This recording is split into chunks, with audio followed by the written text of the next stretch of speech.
this video, I will go over how to remove and replace your windshield wipers.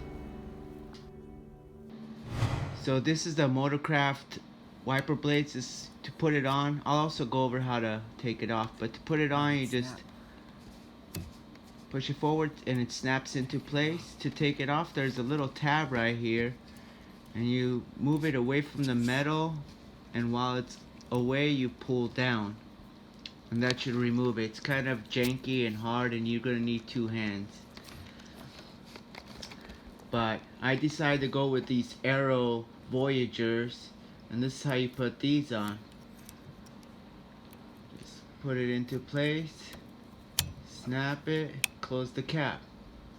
I do it again so it's easier to see maybe.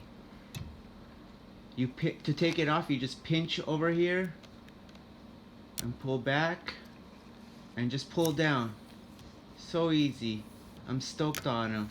They look better, they're easier to remove, and they seem to last longer too. I've had them for almost a year now. And that's it. And this is how the Aero Voyager looks. I recommend them. I'm not sponsored by them, but I'm down to be.